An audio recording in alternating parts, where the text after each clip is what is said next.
MAGA Republican Congresswoman Marjorie Taylor Greene is triggered and publicly lashing out about a bombshell leak which confirms that a panicked Donald Trump practically begged her not to run for Senate in 2026, knowing that she'd get clobbered by Democratic incumbent Jon Ossoff. Greene is humiliated, and now she's publicly lashing out at the Wall Street Journal, Trump's favorite pollster, and fellow Republican lawmakers. It's glorious.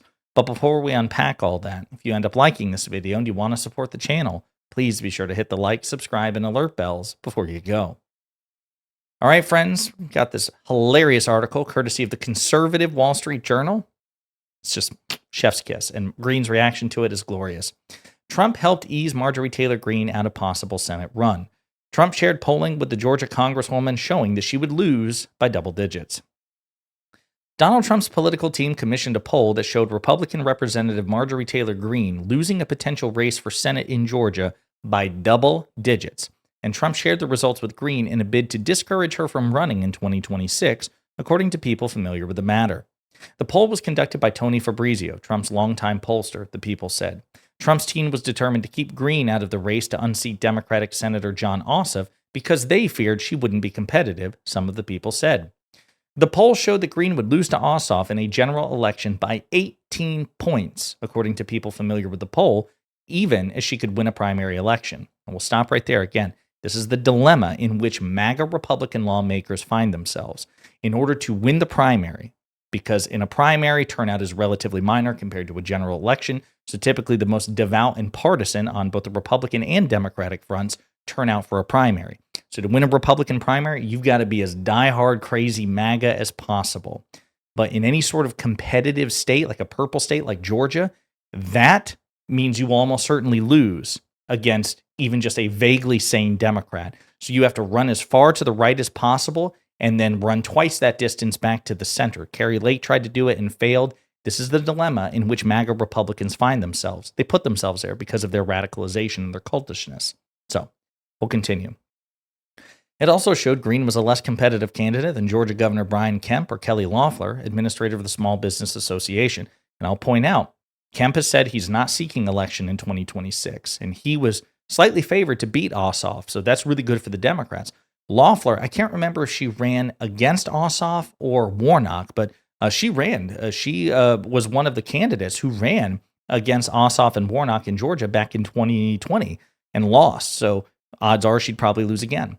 Kemp, who said earlier this month he wouldn't pursue the seat, was the strongest candidate, one of the people familiar with the poll said. Okay, and this is where Greene starts to lose her shit. Greene said in a post last week that she wouldn't be running for the Senate, blaming the Uniparty, and we'll read that post in a second because it's pure cope, but this is where she loses her temper. Asked for comment Thursday, Greene said in a statement to the Wall Street Journal, quote, "To my knowledge, a lot of this was private conversation and apparently is being leaked." So she's confirming that this shit happened, okay? She said the poll, quote, "was done by Tony Fabrizio, who has refused to work for me because he says he has a conflict, which means he's working for someone against me," end quote. Greene criticized Trump's consultant, who gave him information.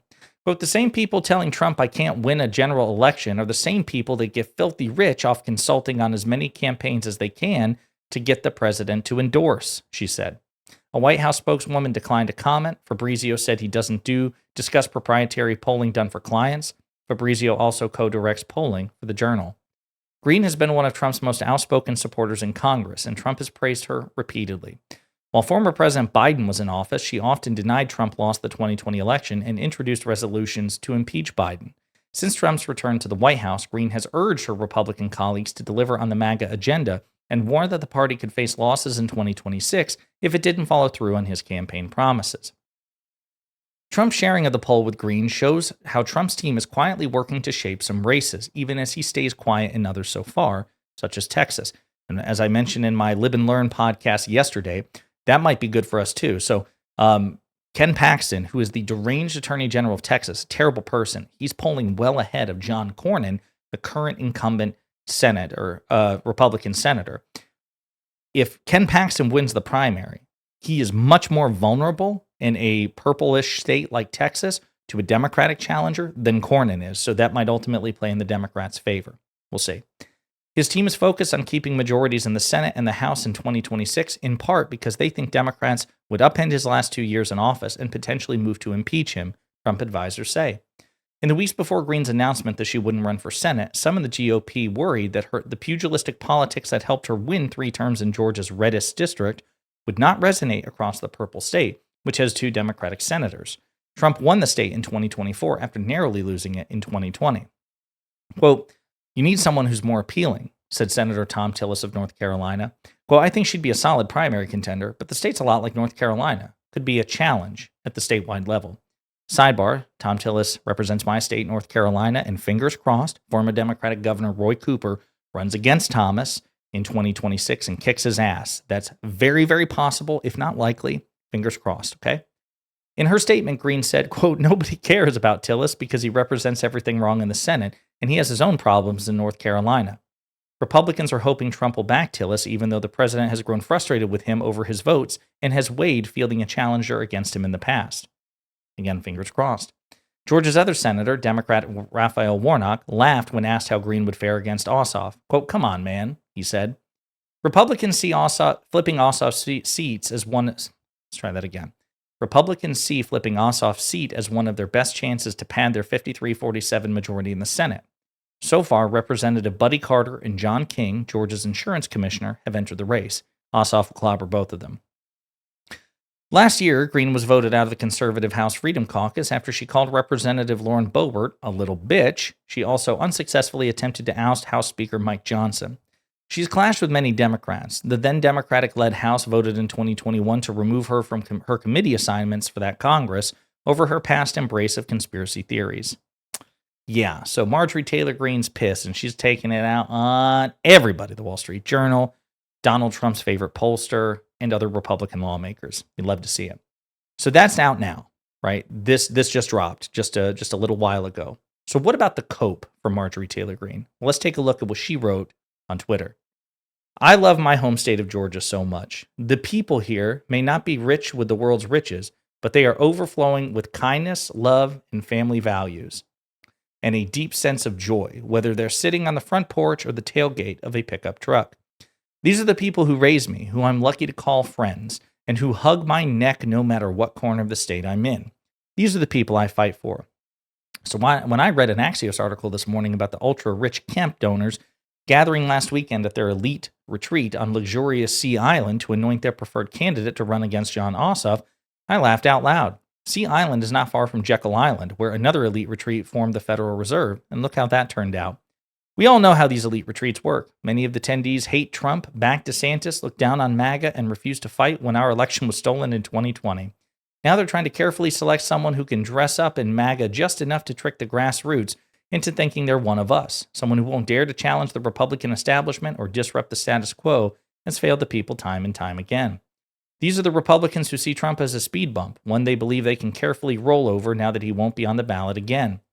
These are the same elites who scoffed at me when I first ran for Congress in 2020, but I beat 8 well-funded male opponents in the primary and crushed the establishment's hand-picked neurosurgeon in the runoff.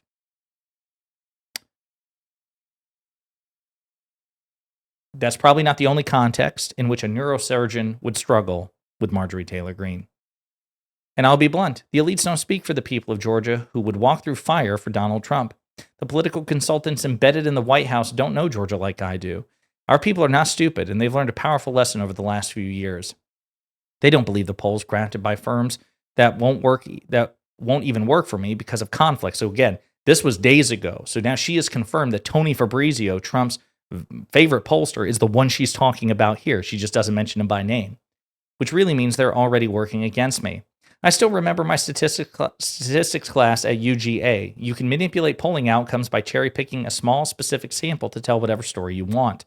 That's why we saw polls that said Hillary would beat Trump in 2016, that Kamala would beat Trump in 2024, and now that I would win the primary in a blowout but lose in the general. It's all a scam. When I met with the NRSC a few weeks ago, they told me their internal polling shows any Republican can beat Ossoff. But now they're pushing a public poll of just 800 people claiming only certain Republicans can win. Funny how that works. Polling has become so dishonest that most people barely pay attention to it anymore. Voters are sick of the consultants who keep getting rich whether we win or lose. That's why I laughed at the Axios article because elections today aren't about choosing leaders who will serve the people, they're about money. Consultants need to know which ultra wealthy donor the elites will bless so they can follow the campaign cash trail into PACs and super PACs. But here's the thing, people aren't falling for it anymore. Most elected Republicans, propped up by consultants and rich donors, fail to deliver on their campaign promises. Why? Because their donors and handlers don't want change. They want to protect their own interests, not yours. I broke through the system because of the incredible patriots in Georgia's 14th district who elected me. I haven't changed. I fight every day for the people. That's why I built one of the largest email lists and digital donor files in Congress, with supporters from all 50 states and over 11 million followers across social media. And here's the thing, Marjorie Taylor Greene is an extraordinarily effective Republican fundraiser. She's one of their best. Like, she's deep in the MAGA movement. There's no question about that. I'm effective, fearless, and relentless. Well, you're not fearless because you decided not to run for Senate. This is an entire Cope message about it. And again, now we know the real reason, which is, deep down, you'd get crushed by Ossoff. I'm fearless, effective, and relentless, not because I serve the Republican Party, but because I serve the American people, and I despise the corrupt uniparty system that keeps failing us. Beating John Ossoff? That'd be easy. He's a silver spoon progressive who's never held a real job or worried about putting a roof over his family's head. He was raised in elite private schools over Decatur, where I went to public school. He voted for every single one of Biden's destructive policies. And the most disgusting thing about him, he has a daughter, yet he voted against our bill to keep mentally ill biological men out of girls' sports. He'd rather virtue signal to the trans cult than protect his own daughter. I was born in Milledgeville, went to public school in Decatur, finished high school in Cumming, and graduated from UGA in 1996 with a business degree. I worked multiple jobs in school. I didn't rub elbows with the elites at Sea Island. I ran my family's construction company with hardworking people, from the office to the guy picking up nails on the job site. That's who I am. And the greatest job I've ever had, being a mother. I've raised 3 kids, and I'll fight for them until my last breath. And here's the funny thing about running for Senate. Everyone in politics thinks they know without what I'll do. They don't. Yes, I'm competitive. Yes, I love to win. And yes, I know I would win both the primary and the general. I'd enjoy proving the elites wrong every single day. But that's not what motivates me. It's not about crushing the establishment again or flipping a seat just to help the Republican Party. It's about the job itself. Can I deliver for the people of Georgia in the Senate? Can I fulfill my promises? Can I actually save this country from the inside? Here's the hard truth. The Senate doesn't work. It's designed to obstruct the will of the people and protect the uniparty's grip on power. Nearly everything requires 60 votes to pass, and even when we have a majority, a pack of Republican senator votes always no on the votes that matter most. You know who they are. You've watched them sabotage Trump's agenda for years. They don't fear you. They don't serve you. They're protected by the same corrupt system of donors and consultants who manipulate you with fear. When 2026 campaign ads start telling you to vote Republican or the Democrats will impeach Trump, just know the party still doesn't get it. We didn't win in 2024 because we wanted excuses. We won because we demanded results. And those same Republican senators fact-tracked Biden's radical nominees, including Garland, Mayorkas, and even Rachel Levine, while quietly working to block Trump's MAGA picks. There are exceptions to the 60-vote rule, like reconciliation and rescission, but we haven't seen those used to help us either. And when they are, it's not what you think. Take a look at Senate leadership. The same Republicans who greenlit Biden's worst nominees now chair the committees that control legislation. Mitch McConnell isn't Senate leader anymore, but he chairs the powerful Rules Committee and still controls what makes it to this floor. Susan Collins chairs appropriations. Think about that. Even with a few good Republicans in the Senate, nothing changes. So no, John Ossoff isn't the real problem. He's just a vote, a pawn. No different from the uniparty Republicans who skip key votes to attend fundraisers and let our agenda fail. Someone once said, the Senate is where good ideas go to die. They were right. That's why I'm not running. Yeah, damn. That is a long Cope post to say, I'm not running. We know why you're running. You're scared. I won't fight for a team that refuses to win, that protects its weakest players, and that undermines the very people it's supposed to serve. To the elite retreaters, the consultants, and the establishment, consider this your warning. Georgia is the economic engine of the South. We've got the 3rd largest port in the nation, the busiest airport in the world, and major trade corridors on I-75 and I-85. The Democrats want Georgia because if they flip us, they topple the South. And Republicans' decisions are helping them do it, selling out to foreign companies under the guise of job creation, pushing the climate agenda with battery plants and failed EV startups, handing out tax incentives to Hollywood while ignoring places like Clayton County. This isn't helping Georgians. It's insulting them. You're turning voters away. You can't dress up somebody in cowboy boots and think they'll fool us. Even Trump's endorsement and rallies can't save your approved candidates anymore. Georgians are smarter than that. So you see how she takes a shot at Trump even? Deep down. I mean, that's part of the reason I think that, I mentioned in previous videos, Greene seems pissed, even though she won re-election. Her cult leader won the presidency. Her party's in control of both chambers. She seems angrier now than she's ever been. I think on some level, I think she's pissed off at Trump. I think she's taking shots at Trump here too. She's just a little shrewder about it. They've been burned too many times. So when the decision makers from D.C., Virginia, or Florida are met with quiet smiles and polite nods, just know we get it. You don't. Bless your hearts. Soon enough, the booze will flow again at the country clubs in Mar-a-Lago, and the consultants will chase another cycle's cash. But after Republicans raise taxes and close your loopholes, you might realize, too late, that you joined the wrong team. As for me, I'll be on the porch at the tailgate with the people I love. If I'm going to fight for a team, it'll be the only team willing to lay it all on the line to save the country. And right now, I just don't see that. Even after they tried to kill my favorite president, I don't know who they is. Like, it's insane. Are you saying Republicans tried to do it? I thought you said it was Democrats. Insane. And to be clear, I love Donald Trump and everything he's done and trying to do for this country. I hate the system that stops it. So John Ossoff, you can stop with the fundraising emails and campaign ads claiming I'm your opponent. I'm not running. Start trying to raise money off of one of those other generic Republicans, though I expect your donations will drop. Good luck. Again, that was her original co-post. Okay. Oh, I could easily crush him. Like, I could so kick his ass. It'd be just like, yeah, I don't care what the consultants say or the polls. Don't care about that. I'm just not gonna. I'm not gonna, even though I could. I'm not gonna, because you know what? Screw the Senate. The Senate doesn't matter. Even though you've also said repeatedly that you don't want Democrats to win the midterms. So presumably the Senate is not totally useless. You want it to remain in Republican control. And if you think that there are aspects about Republican control of Senate that need to be improved, why wouldn't you run for Senate if you need the Senate, which you do, but you think they need somebody like you to do better? Doesn't make any sense. I think it's because she knows deep down, she's just too prideful to admit it, that John Ossoff would crush her. And she doesn't want to go through the humiliation. That's what I think. I just love it. Bombshell leak from the Wall Street Journal. Trump is panicking, pressured her to drop out, showed her polling that showed that she would lose by 18 points, and she's lashing out at everybody as a consequence. You'd love to see it. In the meantime, let me know what you think in the comments.